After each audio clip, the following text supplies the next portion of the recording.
WNBA season really started off with a bang. And when I say with a bang, I quite literally mean with a bang because these teams came to play. Can you just throw in there that Lasia Clarendon also got their first triple-double of their career, and Kia crazy. Nurse, like, baby, the moment Kia. they said it's a team in Canada, Kia said, let me show y'all how Canadians ball.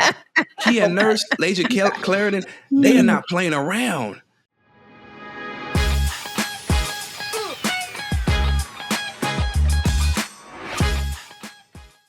WNBA season really started off with a bang. And when I say with a bang, I quite literally mean with a bang because these teams came to play. One thing that I realized this season, I was just talking about this on X last night, is that I feel like these players or these games in general have been way more physical this year than they were in 2023. I mean, girls are playing bully ball right now. They doing everything. And literally, it is not just our rookies who are coming in and really trying to establish themselves, but the veterans are like, baby, please remember why you are here and who you have to go against. Arike Ogunbowale finishes the game with 35 and just bangs it.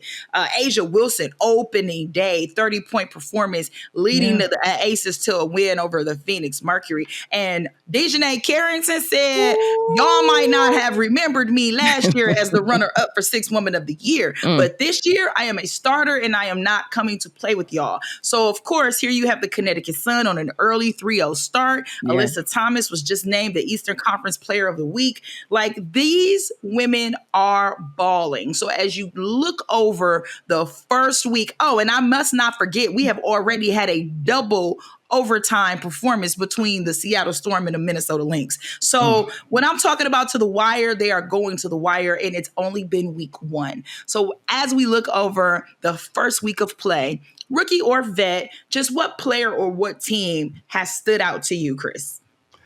I'm going to say Kate Martin has looked really good in the one game she played in, right, against the Sparks, and how she just played her role, didn't try to do much, was active on defense, made a huge three in the corner to give them some cushion. And that's the perfect player that you want to have if you're Becky Hammon and somebody that's going to follow the mode of Alicia Clark. Yep. Because you don't need her to score 20 points. That's not expected out of her. You just need her to do all the little things, facilitate, rebound. There was a big rebound she had, right, when Asia missed it. She really impressed me. But can we talk about Cameron Brink and Rakia Jackson? Man, Cameron Brink over here wanting to smoke from Asia Wilson. Like, she's she using that height to her advantage, and she knows how to use her height, right? Some people, they're 6'5", whatever, they don't know how to use it. She does. Yeah. And she's coming for everybody. She still needs to work on the foul issues, right? Being foul prone. I know some of the calls may be a little ticky-tacky, but I love the way she's come out. She's going to be a star, and I think that Kaius Duncan said it greatly. Like, she's going to end up winning Defensive Player of the Year sooner rather than later with what we've seen so far. And Rakia Jackson, we've been trying to tell people, instant pro. The truth. So smooth. She's showing off her range, hitting the threes, ability to attack. Then defensively, the way she gets deflections. She and Cameron Brink are the futures. And I know we saw them at the Dodgers game the other night, throwing out the first pitch. I'm really looking forward to what the Sparks are going to do. They probably are not going to be at the top of the group, right? But they're going to be fun to watch. Can you just throw in there that Lasia Clarendon also got their first triple-double of their career, and Kia Nurse, like, baby, the moment they said it's a team in Canada, Kia said, let me show y'all how Canadians ball. Kia Nurse, Lasia Clarendon, they are not playing around. Yeah. It's like a different switch, specifically for Kia Nurse, right? Shooting these threes, you can just see the confidence oozing. And I know they have different issues like with some of their guards, but yeah, they've impressed me. DeWanna Bonner, come on. 5th all time, scoring record, passing. What should I do this? Should I do this, Terrika? Listen, she was coming up on Tina Charles, but now Tina Charles back in the league, so now she got a little bit more work to do to get this number 4 spot. But DeWanda said 35 where? Wide hanger, please sign me up. I'm one of the strongest wide hangers. Please. Cooking. So those are the players, in short, that have really stood out to me. And of course, you got to throw out Angel Reese, who's been really good on the boards as well. And we knew that was going to translate. It's more about her jump shot and making sure that she becomes more effective and efficient. But I love the way she's competed against the bigs with Dallas, with Tierra McCowan and Kalani Brown. That's not easy whatsoever. And she is showing that passion that she had in the college basketball regular season for years to come, right? So those are the people that have really stood out to me. What about you, Sharí? I'm just gonna go home because you stole everything that I wanted to say. So I'm just going. In short, that shit went short, Chris. Basically took everything. I'm just gonna unhook my mic right now because there's no point in me talking. Let me try to conjure up something different so that I'm not doubling down and Johnny two-timesing what Chris just said. The Sparks go without saying. I do think Terrika Foster-Brasby she's been playing well as well. I love her game. I love her versatility. And I think as everything continues to come together for the Sparks, they are going to be a team to be reckoned with. I do want to shout out the Sky, and not necessarily just because of all that Angel Reese is doing, but Teresa Weatherspoon. She's reinvigorating this franchise. And to have her as a head coach, her level of veteran type leadership, I think is translating so well to this team. There's a level of energy. I mean, I watched, the clips when they won, even in the locker room when they won their first game, and, watching Angel. And to your point, Chris, it isn't about necessarily her offensive output. She's finding a way to score. She's getting to the free throw line quite a bit. It's the rebounding, but it's also just how she plays the game. She runs the floor like a gazelle. It is one of the most beautiful things I've ever seen, to see Angel Reese run the floor. She plays hard, and that attitude of hers, no matter if I've got 2 points or 20, I'm going to play hard. I'm going to make sure that I'm clapping up my teammates. I'm going to be energetic for them. And then everything she's doing off the court too. She was just on stage with Meg Thee Stallion. She's everywhere. Glorilla. Literally, she was on there with Glorilla and Meg Thee Stallion and say, okay, I got a game tomorrow. I love that about her. She's literally showing everybody, again, not only the marketability of Black women, but that she can literally do it all. So I'm excited about the excitement that's building around the Sky. Obviously, they have a ways to go. But I think overall, this is a team that we really need to kind of keep our eye on. They're a little bit of a sleeper, but I think that midway through the season, we'll see them beat some of the top teams. Because I think they're just that good, but I think they're just that well coached. I love Ty Young being back with the Sky organization. Again, I think that connection is so important. And so whoever facilitated, let's say GM maybe, I guess, just this coaching staff in Chicago, job well done. I'm very excited to finally see Camila Cardoso whenever she gets back in the lineup. That's another piece we're missing. Once she's back in, it's going to be tough for a lot of teams. So I have my eyes set on the Sky.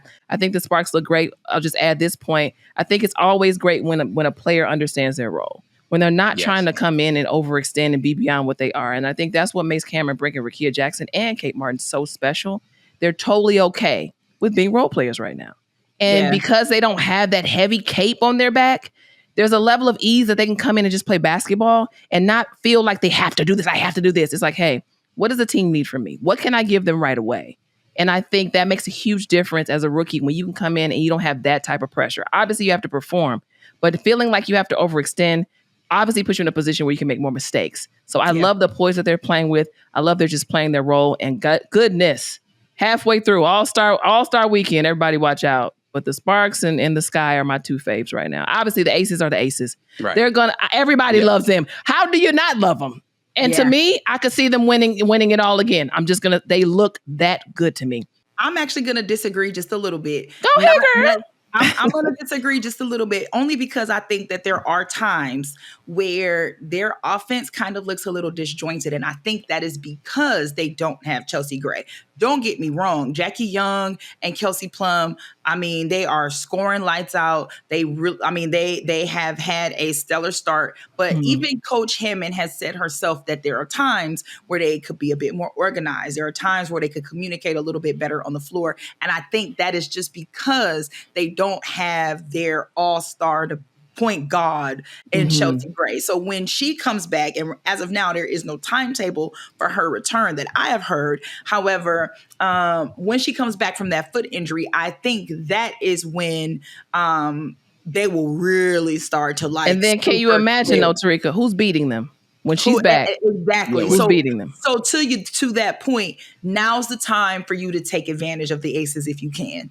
Yeah. Because once they get Chelsea Gray back, it's going to be even harder and even more difficult to get some dubs on this team. But now's the time where teams have to take advantage. And a few teams were close. Phoenix was close, but you ain't stopping Asia when she dropping 30 on you. You're not doing it, right? And so there have been a few teams that have been close, that have played them to the wire. But you just gotta know when to capitalize, and that will come. It's early, right? Yeah. All of these teams are facing the same thing as it relates to. It's early in the season. Yeah. You have game time more than you have practice time. So even the little kinks that you need to work out, you don't get an opportunity to work those out when you don't have an opportunity to practice. I say the same thing about Indiana. Indiana is looking better and better each game.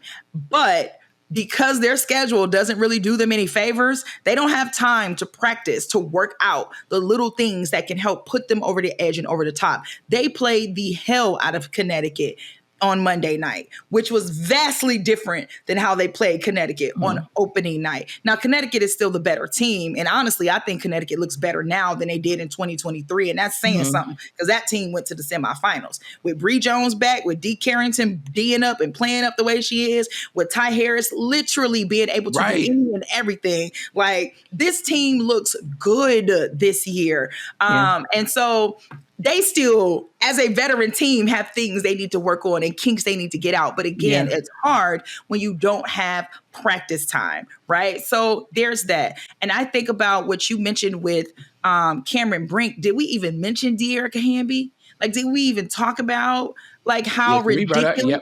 Yep. She's averaging 24 and a half points a game right now. Like, what are we doing? So with it just being quite literally 1 week into the season, I think that the way, and granted, for new fans, there's still the Commissioner's Cup that's going to happen in June. So they're going to be playing for the equivalent of an in-season tournament, although the WNBA had it first. And then there's also the Olympic break. So there's like, this season is one of those seasons where we have more games now, but the way that the game is going to be, the games are going to be compacted. There's more back-to-backs this year. Like, you're really going to have to see these players' endurance. You're really going to have to see these players jail fast. You know what I mean? And that is a difficult thing for a team like a Chicago, like an Indiana, like a young team that's still putting their pieces together. Even a Seattle. I was about to say, even Seattle, you know. Seattle, my God, yes. Like, they are a team where you can see that they're getting it and they're pushing it. And the players are quite literally individually superstars, right? But putting them together in the amount of time that you have is tough. So it takes a while. But I think overall, like, this was a great opening week for the season. We already saw New York sell out more tickets than they did in the finals last season. We've already seen Connecticut had a home opener sellout, which is something they hadn't had since quite literally the beginning of their franchise in 2003. We're already seeing, I've seen Angel and Camilla in NBA Finals commercials, the Carmex, with putting the crown on. We're already, I absolutely love the Carmex commercial with Angel, Sabrina, and Sue. So we are literally seeing these women everywhere, which is much deserved. It's about time. But if this is any indication of what the rest of the season is going to be like, this is going to be a very fun season, y'all.